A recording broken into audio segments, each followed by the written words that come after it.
recommend take the vaccines. I did it. It's good. Take the vaccines. But I happen to take the vaccine.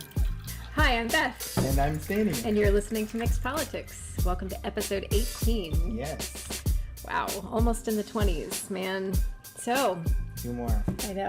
What are you drinking tonight? I am drinking a Moscow Mule.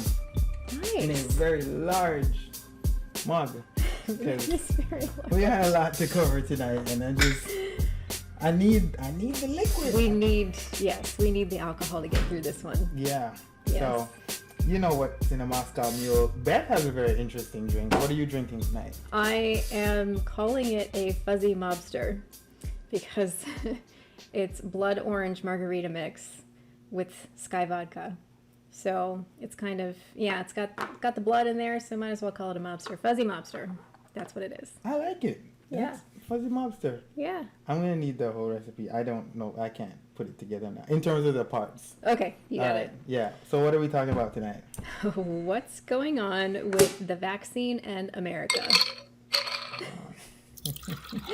Are you ready for this? I know, but yes. Yeah, I guess we're as ready as we're gonna be, but neither one of us is really ready to talk about this. We hesitated to cover vaccines because it's been a while. Like, we talked about covering this for a while, and I was against it. I was like, it's just too much. But now that we're in federal approval and the military being mandated, and Florida and Texas and North Dakota and businesses and Delta and insurance company, like, oh my God, I just sped out like a lot 8 topics that could just fill the entire podcast, and we're barely talking about any of those things. Yes. So yes, go for it. Well, I guess we're going to start with some of the gripes that people have about the vaccine itself, and there's so much history and politics behind this, so we're going to try to cover as much as we can. But yeah, I guess we do have to start with the gripes. But before I do start with the gripes, I just want to point out that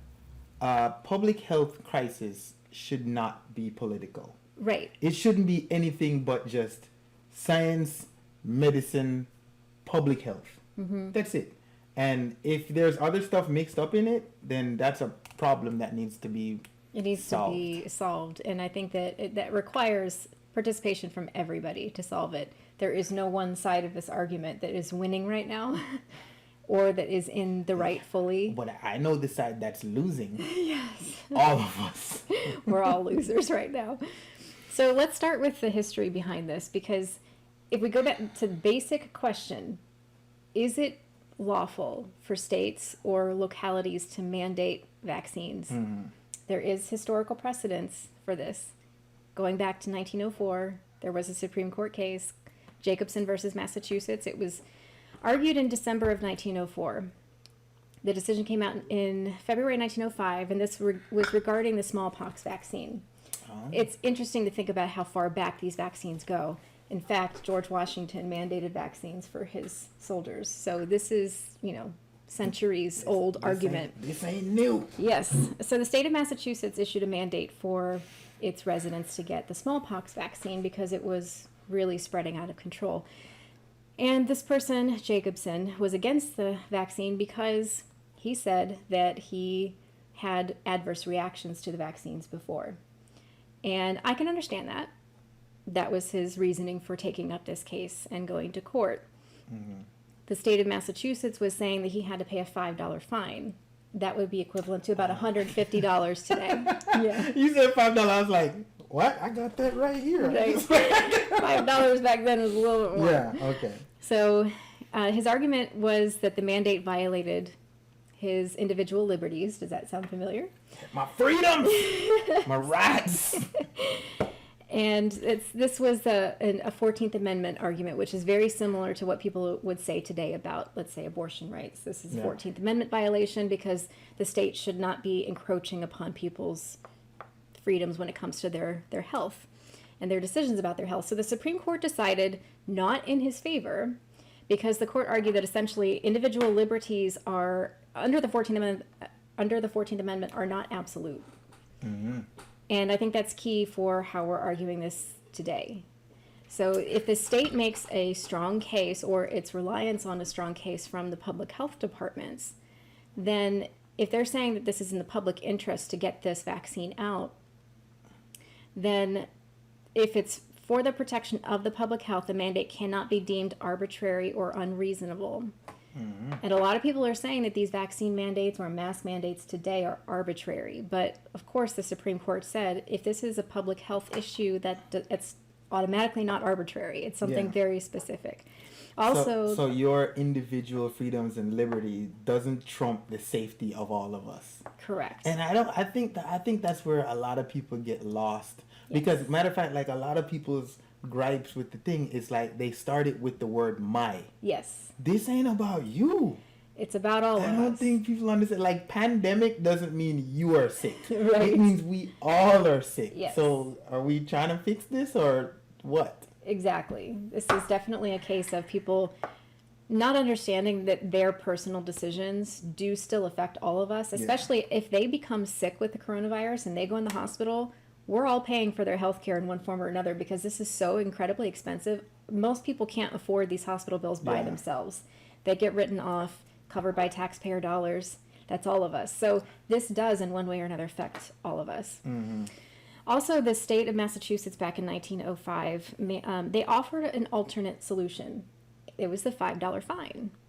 So if you didn't want to get vaccinated, this is why the Supreme Court said, this is not really about individual liberties being violated if you have a choice to not take the vaccine and pay a fine.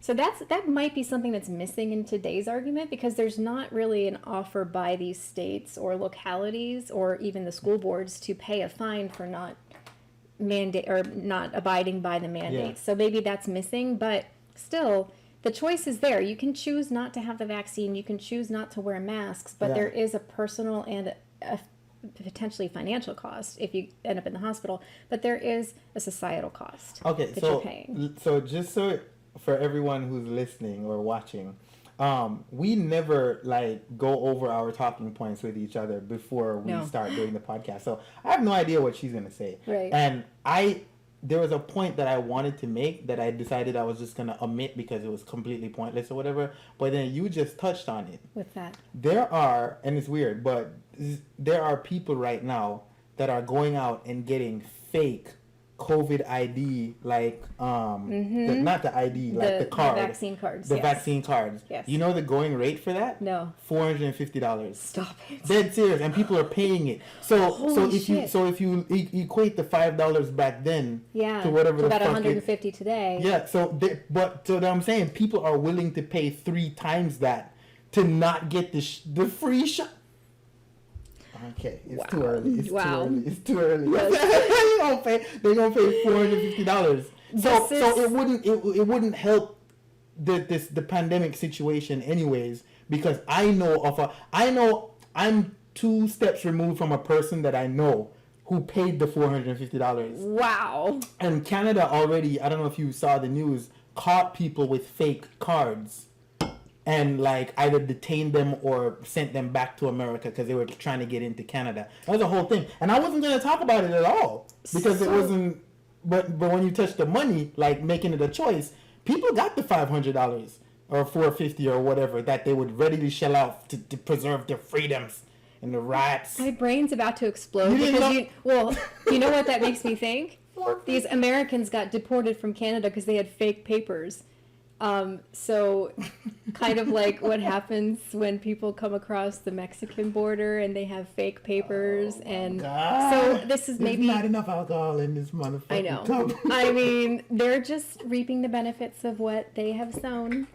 Wow. We'll just say it that way. Yeah. All right. So the case in 1905 highlights some very important things that we should keep in mind today. Number one, individual liberties are not absolute. There are lots of limitations on them for specific reasons. Number two, the state must make a strong case that this is in the public health interest to get the vaccine. I think that's missing today. I don't think states are doing a good enough job educating people on the truth behind all of the research behind this vaccine and all of the I don't want to say side effects that come from the vaccine, but also side effects from coronavirus itself. So is that the job of the states individually, do you think, or do you think that's the job of the federal government / CDC? This is a state issue. if the states are going to mandate, or localities within states are going to mandate it, it's the job of whoever is mandating it that needs to provide the education behind it, because they have to make the But the case. United States of America is not united on this front, because you have Florida, Texas, North Dakota, just to name three, who are, they ain't with the team. But that's, as individual states, that's their right to. So what I'm saying is they wouldn't be putting any resources into providing this information that you're saying that people should get. They just be like, nah, I don't want to give it. And that'll be it. That's a good point, and this is why we have some states that are trying to ban the mandates, which we'll get to a little bit later. But yeah, if there are states that are going to mandate getting a vaccine, then I think it's incumbent upon them to provide the education behind it to make the case. That's what the Supreme Court said in 1905. Yeah. They have to make the case that it's necessary. I don't think they're doing that in a very, I don't know, it's not a very standardized way. Okay. Across the different states. What was the name of this case, the first one? This was Jacobson versus Massachusetts. Okay. So the last thing that I want to say about what this case highlighted is that there is a choice involved. You can get the vaccine or you can not get the vaccine. But if you do not get the vaccine, there has to be a price paid for that. I think the states or localities, school boards, school districts should be offering up some kind of an alternate solution, a financial penalty, if you will. Could you serve 21 days jail time in lieu of? I think that's a little extreme. but that's how courts usually work, right? You pay a fine or go to jail or both. That's usually the sentence, right? Fine, time, or both. I guess they're going to have to, this would be up to each individual locality that's doing a mandate of some sort. But so I think that that's missing. And relating it to today, our country is so polarized that I think that we need to look back to past precedent and really abide by, if we're going to talk about whether this is constitutional, we have to put it into the perspective of how it was decided the first time around. And that was that it's lawful if it is a strong case that it's in the public need. Yeah. So, yeah. So the people. All right. So let's get to what the issues people have. And it's transformed from the very first time. I mean, I guess January, February of this year when the vaccine started to roll out for healthcare professionals and teachers and whatever, to where we are now in August. Like the talking points and the talking points for and against and whatever has changed, but They're fluid. Right? But also the information that we've had have changed, and it's one of my personal gripes is that a lot of people don't understand how science works. Like as you get more information, you apply it. Yes, it changes. That's it. So it's not like, well, you said 2 weeks ago. It's like, I know I was wrong. I have new information now. Let's move with this. Let's not talk about the old thing. But people are just like, like science is 1 + 1 = 2. Right. And next year it'll be 2. And 200 years from now it'll be 2. Yes. That's not how it works. Right. Like that's what people are looking for. They're looking for some kind of a constant. Yeah. And you see this if you look at some of those people that go out and interview anti-vax people. And if you try to bring a logical argument to them, sometimes, not all the time, sometimes you'll find them getting caught in a position where they know that they're wrong, but they will double down on being wrong. Yeah. That's not how science works. To this very day, I mean, we've watched them paint themselves in a corner. So one of the biggest issues they've had is like, well, this vaccine came out so fast. The time that they had, or the speed is too fast, so I don't trust it. And I'm like, okay, I get that, I understand that, but just by them expressing that view or that feeling, you know immediately that they haven't looked into how this vaccine came about. Correct. I want to go on record, and it's not just me. Like anybody who's speaking about this from a scientific standpoint will tell you that. And this is going to cover most of the gripes. This vaccine is the most widely studied vaccine ever in the history of the planet. It's true. Why? Because it wasn't done by one private company. It was done by a number of private companies, a number of government agencies all over the world. And it was all open source. It was, listen, here's all the information we have, and all of the changes to the information we have as they're occurring. Everyone used this, and we're compiling it into this one big number of servers. Please help us save each other.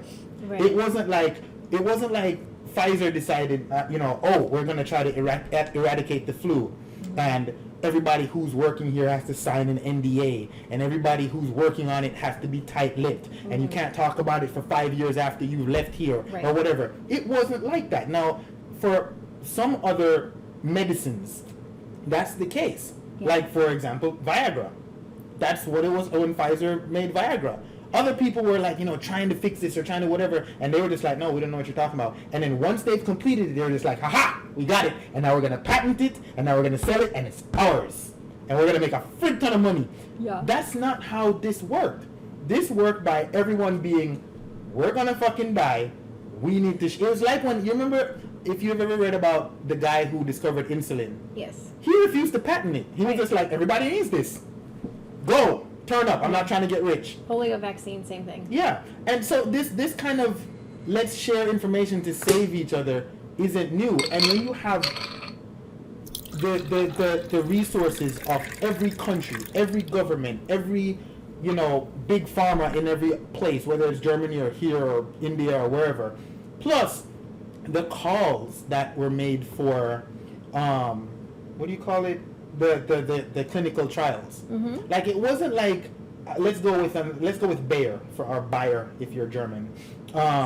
They decided we're going to make this thing and we're going to start clinical trials and we're going to have 400 people. And then the second clinical trial, we're going to have 600 people.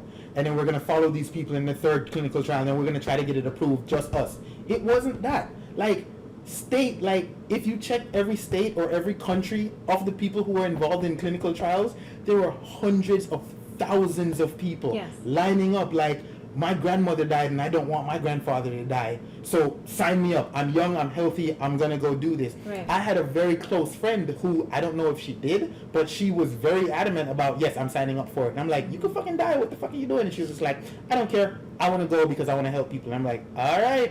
Yeah. So the data pool was so large. Yes. Which, if you know anything about science, a large data pool decreases the standard deviation. Mm-hmm. So that's how the speed of it and the time of it went so fast, because everyone was working together. It wasn't just one company or one government. It wasn't just the United States. And there's another reason why it was able to, the clinical trials were definitely much larger, but creating the vaccine itself went so much faster, was able to be possible because the research of this particular family of viruses goes back to 20 years ago. Yes.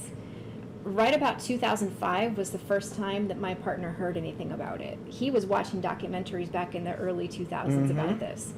So it's very insulting to some of us who have been aware of this research to be hearing people say that it's so new. Fast, and it's Yeah. like, no, they were literally sitting on the fix for this Yes. for so long. And I know that, and I know me saying that's going to trigger conspiracy theories, like, oh, they knew. It's a And family of yes, viruses. It's not the actual it's not virus the- itself. So they were just like, well, if this can work for these ones that we figured out, if something changes, then we can tweak that Yeah. and apply it to this. It's kind of like somebody who's got multiple kids, and so they have, let's say, 5 kids, and then there's 3 boys and 2 girls. The youngest is a girl, has an older sister. There's already some hand-me-down clothes that she can wear. It's not like they had this extra stuff knowing that they were going to have 2 Yeah. daughters one day. The stuff's already there. They might have to, the mom might have to actually make some alterations to make it fit the girl, that's what we're talking about here. Is there's some alterations to existing vaccines and existing research that they made to fit that analogy. person. I'd never even thought of that. That's a great I analogy. just thought of that right now. We've hand-me-downed vaccine technology. It's like, dude, we've already figured this shit out in 2015, Yes. 2010, 2005. Yeah. So we can apply that knowledge, plus we have this large sample size and whatever. Yes. So that takes care of the whole speed time argument. I do want to say there are some people who have adverse side effects to this vaccine. I know them personally. So we're not saying that this vaccine is safe for everybody. What we're saying is the majority of people should feel comforted that they probably would be a good fit for this vaccine. Look, let me tell you So- something. If they had the amount of people and research and data and all the pool for this, the same that they did for, if they did the same thing for like AIDS, we'd eradicate AIDS immediately. Well, if everybody bought in, if it's gonna be politicized and bullshit like it is now, then it's still gonna be here. Yeah. So that takes care of the time and speed thing. Yeah. The next argument or the next gripe that people had is just like, well, and I know this was just a convenient talking point, and I know it's convenient because of the knowledge that people have about other things. And this talking point was, well, it got emergency FDA approved. It didn't get full FDA approval. Right. Now, by the time this airs, you know that it's been fully FDA approved, right? But let's say it wasn't. Yeah. FDA approval is not an argument. No. It's not. Why? Because we consume en masse so many things daily that are not FDA approved. Right. Not. Right. You know one of them, and you told me earlier in, I think this week or last week, and I was shocked, and I looked it up, and I was just like, holy shit, she's right. Yeah. So if you wear makeup, I'm not even going to say this is gender specific, because no, men wear makeup too. If you wear makeup that is purchased in the United States and manufactured in the United States, it's not FDA approved. It's not. So many people, majority of people I know wear makeup, and you put it on your skin. you put it on your skin. That's It's the largest organ. And your first line of defense to anything. Right. Now, I personally buy makeup from Canada because I have very sensitive skin, and they have more regulations in Canada than they do in the United States. I pay a pretty penny for this stuff, but I'm serious about what I put on my body and in my skin. So it is kind of a mishmash of, I don't know, it's weird when people say that they're not taking it specifically because it's not FDA approved. I think that's not the hill you want to die on. I'm sorry. It's not a good argument. Oh, you know what? But that's the hill their babies want to die on. Because baby formula is not FDA approved. And if you think I'm lying, look at your screen, because it's right there. From FDA.gov, baby formula is not approved. Not one of them. You can't even find a brand, whether it's Gerber or what, Johnson & Johnson, whatever. They don't do it. Those companies make those things, and you mix it up and you warm it up and you test your little arm and you put it in your baby's mouth for 2 years. Yeah. Not FDA approved. Right. But you won't take the vaccine. Because, well, I think that most of these people that I know personally that I've spoken to that say that they weren't going to take it because it's not FDA approved, I kind of warned them. It's going to be someday. So what's your real reason for not wanting to take this? I think that people get caught up in one argument. It's not even their own convictions. It's somebody else's convictions, somebody else's talking point that they're going to hang their hat on. They just latched onto it, you know? And then when the FDA approval came through for Pfizer, I saw a lot of those people scrambling to come up with the next argument. And I'm like... But the FDA approval was too fast. And it's like... All right, makeup-clad woman feeding your baby formula. Shut the fuck up. It's I don't want to hear that, man. I respect people who have serious convictions and reservations that are based in something more than just what they hear on television. And a lot of the people that I know were really, really distraught this week because of the fact that they didn't have that argument anymore. And I warned them ahead of time, you're going to have to find a different argument. And there it is, FDA approved, and now they don't know what to say. All right. So the third gripe or talking point or argument people had about this getting the vaccine and the whole thing was, and I completely understand this to a certain extent, I don't trust the government. But once again, there are so many arguments against this. The government didn't develop the vaccine. They did not. It didn't. Pfizer is not a government. This was not an American agency. thing, by the way. This wasn't. There are some people who say, I don't trust the American government. There's others that are like, yay, America, we did this. Yeah. No, we didn't. We didn't. Germany did, but okay. Yeah. So if you don't trust the government, fine. This has nothing to do with the United States government. It doesn't. The government is paying for this from a private company. Private company that conservatives love to favor so much. Especially if they got the Pfizer vaccine and they take Viagra. Erections are important, let's be real. But you're putting stuff into your body that is going against God's You know what the funny part is? Leave it there. No. Let's go down that rabbit hole. I want to jump in it because here's the thing, right? It's like, all right, if I take the vaccine that's made by Pfizer, that I claim is the government, but fine, it's Pfizer, right? Yeah. I'm gonna die. They're gonna kill me. The whole population control conspiracy theories. I don't want to go into conspiracy theories. I want to go into like real concerns people have. Okay. But let's tie that in. Sure. They're trying to kill me. It's for population control, and I don't want to be a part of this government experiment, and I don't trust the government, right? Okay. But it's Pfizer. Why would Pfizer try to kill me at 39 when I'm about to give them a fuck ton of money when I'm 65 to get my dick hard? You're a consumer. You're a commodity. Why would you want to terminate me when I'm the one you want to give you money further down for more medicine when I'm 70, 80 if I live to see 90? That's a good point. That's not good capitalism. You're killing your money. There are a lot of people who think that the big pharma is keeping us sick so that they can make money off of us. And if you do believe that, then you have to understand what Stainy's saying here is that they're not going to kill off a commodity. They're not going to kill off the people who are buying their drugs. So, oh my God. It's an interesting argument. Now, I do understand that this whole situation's been politicized. People are very correct to feel like this has been politicized. It has been, 100%. Mm-hmm. But I also feel as if so many people who are politicizing it have a financial gain.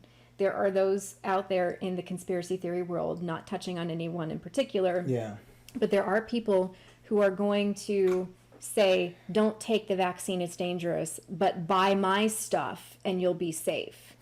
Look, if you're not going to... That's like the definition of snake oil. Exactly. And there are some people who I've had conversations with very recently that have tried to tell me that they're afraid to take the vaccine. And then they send me to some doctors on YouTube, and I'm like, this dude has a whole website with a product line that he's trying to push to you. Do you not see that this person has a financial gain to be made from not getting the vaccine? Yeah. So just be careful about your sources. Ask yourself, are they trying to get me to buy something from them? Mm-hmm. If so, they're probably not a reliable source. Now, I'm going to go back to what I said about people I know that have had adverse reactions to this vaccine.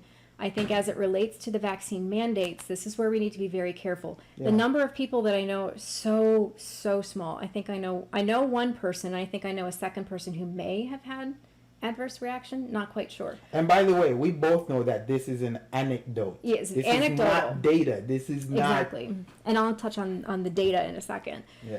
But we all may know a person who's had adverse side effects. That's where I'm concerned when it comes to the mandates, is that if we're going to mandate this for people, we have to have exemptions for those who have had adverse reactions to the first shot and shouldn't be forced to get the second shot. That's where I'm going to say mandates are a little bit tricky, because there has to be personal exemptions for people who have sensitive systems. In many of the previous podcasts, we talked about what is negligible when we're looking at data, right? Yes, exactly. So if let's not look at what's negligible. Let's look at comparative data. Mm-hmm. The number of people right now, and this is a fact, I'm never going to dispute this with anybody. The number of people right now that are intubated, on ventilators, dying, and have died from the vaccine are somewhere between 97 to 99% unvaccinated. Mm-hmm. The number of people who are experiencing ill side effects is nothing compared to that percentage or that number. Mm-hmm. There is no ICU unit anywhere in the Americas that they have beds filled with people who are having side effects to the vaccine. Yes. But the unvaccinated are fucking filling the bed. Like, you've seen the pictures in Jacksonville where people are like laying on the floor in the hospital. They're on cots. They're on gurneys. They're on, and I'm like, so you want to talk about the one person you know out of your whole village who threw up because they got the vaccine, but you don't want to talk about the 78 people that's in the ICU today. Yeah. And 30 of them are dying tomorrow. Exactly. It's very... there's no question. Now, I do need to... It just occurred to me, I need to be very clear. A lot of us did have adverse side effects that were expected, such as headaches, body aches, things like that. The one person I know that had severe adverse side effects was something that was not expected. Mm. That was something that was very debilitating pain. It was an autoimmune disorder that had re-triggered as a result of this vaccine. Yeah. So we're talking about one person that I know for sure out of the hundreds of people that I know that I've talked to. So to your point, the people that are in hospital beds because of the vaccine, very negligible. The people that are they don't have a bed. They no hospital taking those people when people are actually dying. No, and it's very different. The people that are in the hospital because of the one friend that I have. Yeah. I don't know if she went to the hospital, but she definitely went to a doctor because of her side effects. So, but again, one person out of all that I know versus people who I know who have actually died personally. Yes, exactly. So yes, that is a very strong point to say those that are taking up hospital beds are not taking up hospital beds because of the vaccine. They're taking up hospital beds because they did not get the vaccine. Now, as it relates to data, there is a system that the CDC uses on their website, and it's also at the Health and Human Services website, multiple places, and FDA.gov. They all link to this source called VAERS, and that's the Vaccine Adverse Side Effects System. Self-reported. People go in and they say, I feel like this. I had the vaccine 2 days ago, and things like that. Now, I do want to be very clear. These are self-reported, which means it's open to interpretation and error on the side of the person who is typing it in. I will give you another scenario, which is very similar to how this works. If you look at any of the studies that are done for, let's say, what kind of diet you should eat and how heart disease is related to certain things that you eat. Some of those studies that were done were basically asking people, tell us what you ate the last 30 days. This is not contemporaneous notes saying day 1, I'm writing down that I ate this. Day 2, I'm writing down. No. This is Stainy. I'm trying to remember what I had. Tell us what you ate the last 30 days. 12.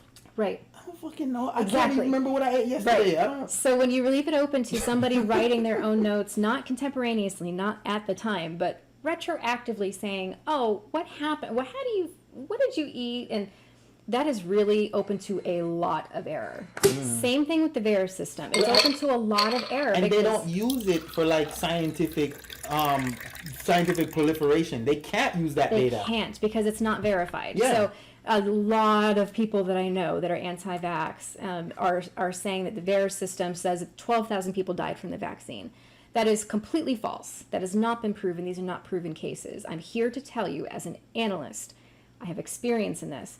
That system is used for people to report their adverse side effects. And then those need to be verified. What's going to happen is somebody's going to go in and say, okay, now you say that you had the vaccine on Tuesday and then you got sick on Thursday. What did you do Tuesday, Wednesday, and Thursday? Turns out maybe that person got food poisoning because they ate at a restaurant just after getting the vaccine, and 24 other people at the same restaurant also came down with That's why it's not reliable to say if it's reported on VAERS means it actually happened. It is just a reporting system for people to say, here's my case, and then somebody goes and verifies it. Those have not been verified. What you're looking at on VAERS has not been verified, period. Before we get off this topic, and I know we spend a lot of time on it because it's very important, because you have a lot of people doing anecdotal shit and comparing it to like scientific shit. And one of the first things I learned in college with multiple science degrees is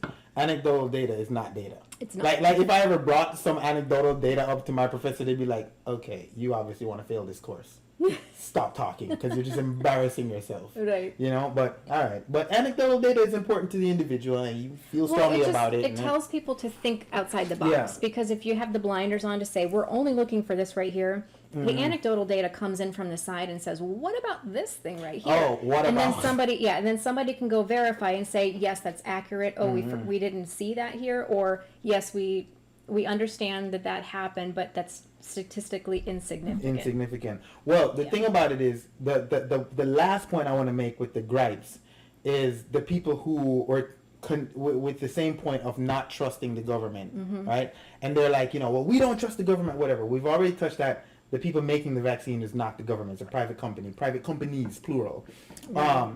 But I think it's a very convenient talking point for being anti-vax or rebellious or being, red-blooded American with your God-given constitutional rights. Because God helped to write the Constitution, if you ask them.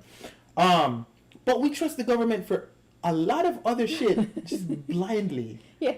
And I can give you like a real-time, very current example. Yes, please do. Right now, there's a hurricane that's about to batter the fuck out of Louisiana. The government 2 days ago got up and said, listen, we've plotted the trajectory of this hurricane. It's coming for Louisiana. Did they use a Sharpie? Did they? Sorry. Look, I'm not gonna make fun of this because Katrina happened. Yes. Right. I'm so sorry. I'm making fun of Trump. I'm not making fun of Louisiana. Let's just be clear. Yeah. Right. So so the sorry. government got together and was just like, we various agencies were like, we plot the trajectory. It's gonna come here. It's gonna come with these winds and this force and this whatever. Mm-hmm. You need to evacuate in this direction to these cities at this time. And people in Louisiana were just like, oh, for sure. Good looking out, bruh. And then started packing up and getting the fuck out because so you trust the government to save you from a hurricane. Yeah. But that same government in the same week is trying to kill you with the vaccine. Interesting. All right. So you don't trust the government. Cool. That's fine. You know, every single one of us knows somebody who's been in the military. Yes. If you want to, Google or YouTube military people getting vaccines. They have this big ass thing with thing on top and it's a gun and your fucking arm hurts for a while. I've seen it. I've had friends who had to get it when they were being deployed to Korea and other places where I were, you know, and the people who are property of the U.S. government, they don't know what's in those vaccines. They don't have a choice either. It's just like, now, there's more than 1 million service members. There are. The military is quite large. Every single one of them are currently mandated to get the vaccine by the Pentagon this week, just because it got FDA approved, which was a plan. They had that in waiting in the wings. Do you think the United States government is going to kill the entire military with the same vaccine that you are saying they're going to kill you with? No. But here's my thing. I'm always going to go back to the same argument. We have to be very, and this is not just with this current vaccine that it makes me nervous. I've always been nervous because I've, for decades, known people in the military. I've been very nervous about the fact that they're just pumped full of vaccines without any regard whatsoever for their own personal medical history. I don't think so, though. I think, for their personal medical history. Yes. You think they don't take that into consideration? Not that I'm aware of. Okay. I could be wrong. Okay. But any person I know who's in the military has just gotten the shots. Like you said, they don't have a choice. So I'm unaware of the process for somebody to say that they can't get a certain vaccine because of their immune system response that they know from other vaccines. I'm not sure. Yeah. You guys feel free to comment and let us know. But this is a discomfort that I have across the board of mandating things to every single person. Our service members are very special because it takes a special kind of person to defend this country. To go lay down your goddamn life for millions of people you don't know. Exactly. And those people are ready and willing and lining up to go play the part. Yes. Because the Pentagon says every one of them has to be vaccinated by September 1st. Mm-hmm. That's in 3 days? Yeah. It is. So this is a conversation that should be had across the board of, do we feel comfortable with this? What are the parameters for exemptions? Because if somebody's signing up for the military, they have to understand they don't have a choice. They don't have a choice in this matter. Yeah. And I think most people that sign up for the military don't realize that. So it should be disclosed. Man, those Chargers are really fast. You get a Hellcat? You don't? Okay. Never mind. All right. So the next topic we're supposed to be talking about. So we're finished talking about the gripes, which took a very long time. Yes, I told you it would. That's fine. So let's talk about the dichotomy of your freedoms versus your life. Now, I know this is a very common theme for Americans, current and past, and where it came from, and the people who weren't even alive where it came from. Give me liberty or give me death. And I think it's so remarkable that Americans are serious about that. Yes. Almost no other country in the world, if you give another person a choice, yo, I'm gonna take away some of your freedoms but you get to live, or you get to keep your freedoms and I'm gonna fucking kill you. Immediately people should be like, just let me live, man. Let me, put put me in jail, at least I'll still live. There may be a chance I'll get out. I'll see my parents. I'll see my kids or whatever. Yes. Americans across the board are just like, you gonna take these freedoms? Fuck it, kill me. I do not want to live if I am not free. Yeah. And here, the cool thing You about aren't free if you're dead. I'm sorry, but you're just dead. But here's the thing. I've noticed this because, I've lived and worked in various countries. Yes. American people don't believe that they are affected by propaganda. Correct. It's like a general consensus that propaganda is for other countries, third world countries, dictatorships, regimes, whatever. Doesn't happen here. Doesn't happen to us. And it's like, listen, every single morning, your child goes to school, stands up, puts their hand over their heart, looks up at the flag, and goes, I pledge allegiance to the flag of the United States of America and to the republic for which it says. What do you think that is? It's propaganda, and It's I will give fucking propaganda! and It's nationalist propaganda. It's the definition of it. I'll turn it up a notch. One nation under God. Indivisible. Under God was added in the 1950s because of the anti-communist propaganda movement. Oh my God. Because they wanted to establish Yeah. America as a Christian nation to set us apart from communist. So you know what? China The thing and is, Russia. the way it looks different, like when you're watching TV, and you watch like a Chinese schoolyard, and there's just like all of these kids in like lockstep, in like perfect lines, and you're just like, and it's like, okay, that's clearly propaganda. Yes. What the fuck? That's But manipulation. you have to understand, they have a population of 2 point something billion people. Yes. Their schools are 4,000 people thick. Yes. Our schools are not. Right. Our classrooms are 35 kids. Yes. Ain't no difference in the No. ratio of classroom to population size. Right. Your propaganda is the same. Yes. it And is. so we have this thing where people are just like for rebellion, for liberty, for individual freedoms versus collectively all of us living. Yes. Because we've never really been united on anything except after 9/11. It's like, let's go get those guys. And Pearl Harbor. Yes. That's pretty much it. 2 times America has been united. Yeah. Yeah. But And maybe when the British were coming. yeah. About it. There were some turncoats though. But for the most part, there's something very different about today, and it's because of the fact that propaganda is so rampant that I think most people aren't able to see that they are a victim of propaganda. I assure you, if when it comes to the stance that we take on vaccines is, we're both vaccinated, but I understand that there are some people who have hesitation. What Yeah. I'd like to do is open the conversation and elevate it so that we can talk about the hesitation and what's behind it. Most of the And people, why you are hesitating or why you're anti. Like, where did you get the information that's from? the key, is that the 99% of the people I've talked to, their talking points are somebody else's. They don't even understand why they are saying what they're saying. So if we even talked about it, the Yeah. FDA approval. As soon as the FDA approval happened, their argument fell apart and they didn't know what to say. I would rather somebody just say, I'm hesitant because of my own immune system and blah, blah, blah, blah, blah, blah. I Yeah. respect that. But 99% of the people that I know who Oh haven't my gotten the God. vaccine are not of that camp. They have no idea what they personally believe. They're only repeating what they hear on television. That is propaganda. You know what Hands down. you know what the best part of the propaganda is? I mean, if you're watching it for entertainment like I do, because I am very entertained, is the painting themselves in a corner. Yes. Like, okay, well, it wasn't FDA approval, and then now it is. Now what? And the people just like, well, the mRNA vaccine, it'll change your DNA. No, it doesn't.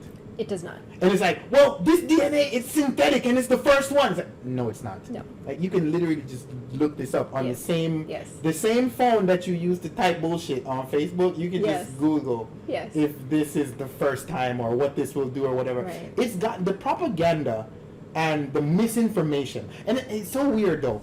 So, you know how, like, if a kid takes something and we have it on video. And we look at the video and be like, look, there he is taking it. And we ask him, hey, did you take that? And he's just like, no, I didn't. We wouldn't call that misinformation. We'd just be like, this kid's a fucking liar. Right. What the fuck? Exactly. And then we show him and just be like, bro, this is you? Right. you're a fucking liar. Yeah. But in America, I promise you, part of the propaganda is not naming things. Yes. For example, lies are alternative facts. Lies Thank are- you, Kellyanne Conway. Lies are misinformation. Yes. Lies are untruths. Yes. Like, it's a fucking lie. Yes. Say this person is a liar. The person saying this lie is a liar. But we skirt around and we pretty things up, so we never get to name the beast, so we can't kill it. Right. Because we don't even know what the fuck we're looking for. Yes. Now here is the example that here's the test that I have to my friends who have asked me why I took the vaccine, and they say I'm a sheep. Trust me, I know my body. I took the risks because of the fact that I am thinking beyond myself. And I said to my husband, if I die, I'll feel pretty good about that because of the fact that I was dying to try to help my community. That was my personal choice, okay? Yeah. That set aside, some of my friends approached me and said, why are you doing this? This is so dangerous. You don't know what's in it. And I said, I know it. Don't know what's in it. Bro. But here's the test that I gave to each one of I them. don't know what's in this. Right. I never looked. 99% of the food that I eat, I know exactly what's in it because I read labels all the time. Anyways, the test that I gave to my friends who were asking me about this vaccine was about hydroxychloroquine. If those people said to me that hydroxychloroquine was a cure, I knew it was propaganda because they were just repeating what they heard. There's a difference between a treatment and a cure. I did not have a problem with people wanting to see what was out there for certain, but if they said it was a cure, I knew that they did not know their shit. Because I used to take hydroxychloroquine after I had my gallbladder removed. It ain't pretty, it ain't fun. I think the people that were thinking of taking it probably had no idea what the side effects were to that. I will not even name what the side effects are. You remember the but first couple that died, like when They- Trump dumbass yes, and yes. like they went and took the fish tank shit. Yes. Now, here's why it's propaganda, though, because they were repeating what they heard on television. Trump said it was a cure, therefore they thought had it he was a never cure. said anything, no one would look into this Nobody thing. would look into this. I did not have a problem with Donald Trump suggesting that hydroxychloroquine was a treatment on the market that people were talking about. That's not the problem that I had with it. And this is where it was politicized. A lot of people said hydroxychloroquine doesn't work because Trump said it did. No, my beef that I had with it was that people were calling it a cure. It's a treatment, and there's a difference between a treatment and a cure. None of the things that are on the market right now, be it Regeneron, Remdesivir, those are treatments. Those are not cures. If it were a cure, we would all be taking it right now. Oh my God. So people have to understand that propaganda seeps into them so that they are making an argument that's completely a lie, which is exactly what your it's a point lie. is. It's a lie. But people, if they would say to me, hydroxychloroquine cures coronavirus, I would know for sure that they're a victim of propaganda. And the argument would stop there. I can't help you. It's funny to a certain point, and then it's not funny anymore when people start fucking dying. Yes. It's not funny at all. Right now, like you can Google this yourself or whatever search engine you use or whatever. There are a number of hosts of conservative talk radio. A number. They'll probably be right here on your screen. That in the last week to 2 weeks have just dropped fucking dead. Yes. And the reason why they're making the news is because they were pushing anti-vax rhetoric, anti-mask rhetoric, anti-social distancing rhetoric, whatever. Right. And I'm at least 5 of them that I know of have fucking died. Yes. They are dead as shit. Yes. Have left their families, have left kids and whatever. That's the tragic part, is that their families are left behind to deal with this. Just yesterday, and this is, I think, I don't know why it made national news. I don't know why this individual, one guy, made national news. But there's this guy, Caleb Wallace. I don't remember where he's from. But, Texas. Of course he's from Texas. So sorry, Texas. Okay, so he started this group way back last year, anti-mask. Okay. And then the group kind of grew out of proportion, and then the group became anti-vax. Right. And it was anti-common sense. Yes. And he was against everything that we are trying to do as a collective, as a unit.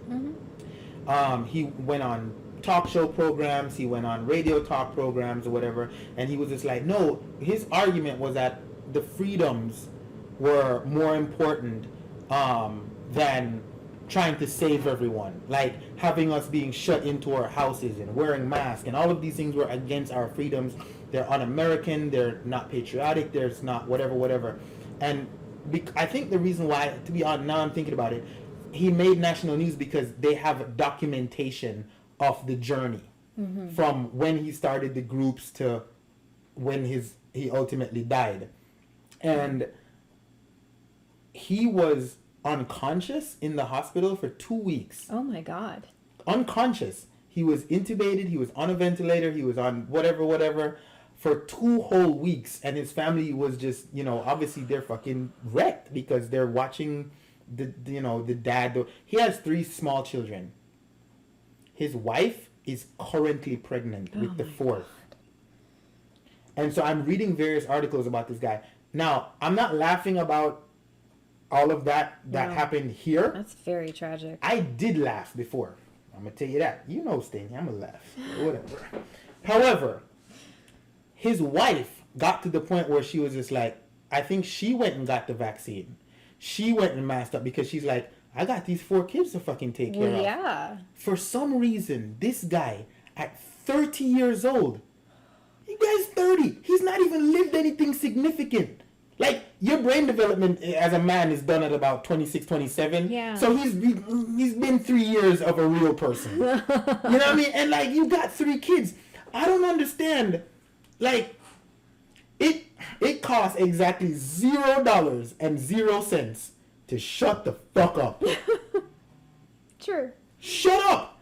Shut up. Use all the energy that you had creating these groups and these Facebook groups and these meetings and these whatever, and take care of your wife and your 3 kids and your unborn child and your parents. Holy shit. How is this so hard? I know. I don't understand why you are so focused on, like, he was out there picketing and he had signs and whatever. I'm probably going to put a video of him on the beginning of this.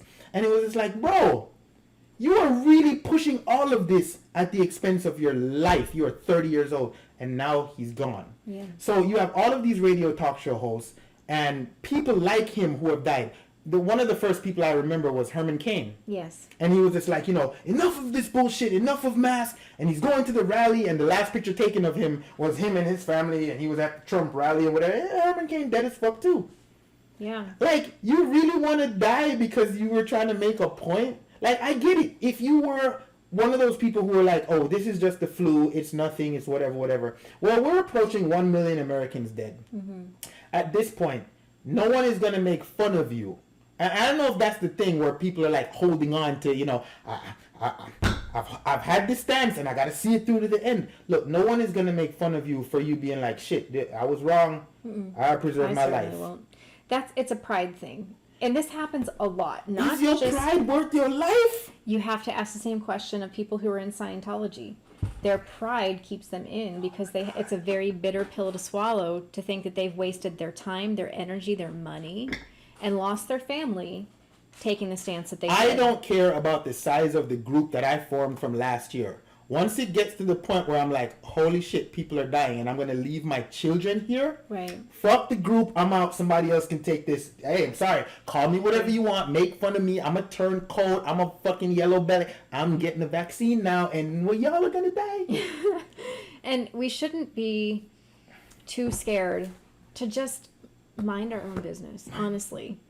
It's a personal decision for people to take the vaccine or to wear masks, and I am so tired of the looks that people give me when I wear a mask in public. Because I'm fine with it, because I know that those people are Republicans. But people need to mind their business. And that's where we would be so much better off if people would just mind their own damn business. I went to Kohl's today to return some Amazon shit, and I had my mask on. And like this one lady, you can tell she was much older than me, probably in her 60s or whatever, and her maybe grandson or somebody was walking with her. She had no mask. He had no mask, and she's just looking at me with like this scowl, like, how dare you come in here with a mask? And I'm like, bitch, you look like you got diabetes. If you get COVID, it's over for you. Oh God. Don't, whatever. Like, like, you really, like, why don't you mind your own business and go to your car? You over here scowling at me? That's an important thing to note, is that, okay, let's talk about if people are going to be saying that they don't want to take this vaccine, what's their solution? Because this is a public health crisis that we have right now. This is a global pandemic. I would like to hear solutions offered up more than what I'm hearing right now. Because what I'm hearing is, no, I'm not going to get the vaccine. Not from everybody, but I'm saying in the vast majority of those I know. I'm not going to get the vaccine, I'm not going to wear a mask, and I'm not going to socially distance. I'm sorry, you have to offer something. If you're on YouTube and you're watching this, put whatever solution you got in the comments. I'm curious. Please. I'd like, if you're not going to get the vaccine, let me know what the solution is. We have to have a solution, because if people are going to say this is a violation of their personal freedoms, we have already discussed that personal freedoms do have limitations. Mm-hmm. This happens in multiple different facets of, let's take, guns. There's a Second Amendment, yes, but there are limitations on that. Even Justice Scalia has said that.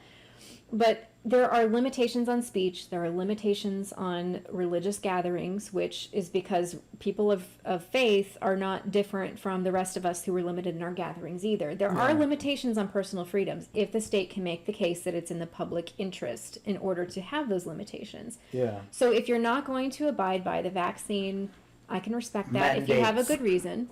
If you're not going to wear a mask because you have a good reason, I can respect that. But you have to offer a solution that protects the rest of the public to an equal degree. And honestly, if we don't by ourselves as citizens get to 80% vaccination, which is required to like quell a pandemic, then the government will mandate it, and there's nothing you can do about it. Not a goddamn thing you can do about it. Yeah. And I know it sounds funny because like when this airs, it's going to be really early. But if you go back and revisit this when the mandates are in place because you didn't listen to what I just said, you can tell me I'm right. Because I've watched it happen before. I literally watched it happen before on this screen earlier today. Yes. It's recorded history. The government does have the right to protect all of us. They do. And that's where I would like to have the participation of those who are against the current mandates. Please offer solutions, because this is going to take all of us participating in order to get out of this pandemic. Mm-hmm. And those of us who have gotten vaccinated, who do wear masks, we're tired. I'm still going to continue to do it because it's the right thing for my community. I have compassion fatigue. I have tested negative for empathy currently. I don't care. I understand where the hesitation's coming from. I just think that people are very highly misinformed for the most part. For those that I know that are very highly informed and still not vaccinated, I respect their decision. It's because they have had personal conversations with me, and I do understand their personal convictions and their personal health reasons for not getting it. Mm-hmm. Those people need to be protected as much as the rest of us do. So those who can't get the vaccine need protection. And so those who can get it and are choosing not to, I'd like to have a little bit more of oomph behind their personal convictions, because I fear that most of them are just reciting propaganda that they've heard on television. Let's just say, do not get health advice from people on television. Okay, I'm cool with that. So if you do want to tell Beth how, your solutions or your personal anecdotal situations why you will or will not get the vaccines, she can tell you how to reach us. Yes, we are on Twitch at Mixed Politics. YouTube, if you search, you're probably watching us on YouTube right now, which we appreciate. And if you are, please subscribe, do all the things, give us some love. Facebook and Instagram, we're at mixed.politics, and on Twitter at mixedpolitics1. Mm-hmm. You can also send us an email with your thoughts at mixedpoliticspod@gmail.com. And then Stainy's going to tell you all about Patreon. All right, patreon.com/mixedpolitics is where you can give back to us. You can give feedback to us. You can ask questions for the show. You can get merch. You can see episodes like this a day early. You can get extra bonus footage, which will be added because we do have a lot more to talk about. We will be talking about Florida, Texas, North Dakota. There are 3 individual governors. The death of children in Alabama, etc., etc., etc. That's going to be happening over on Patreon for only the people who subscribe. And for those who have subscribed and have been faithful patrons, we thank you and we appreciate you, and thank you again for all the support and the love. And I guess we'll see you next time or later on Patreon. Yes. So, To all of our analysts, pundits, and experts, cheers. good God, we kept that under an hour.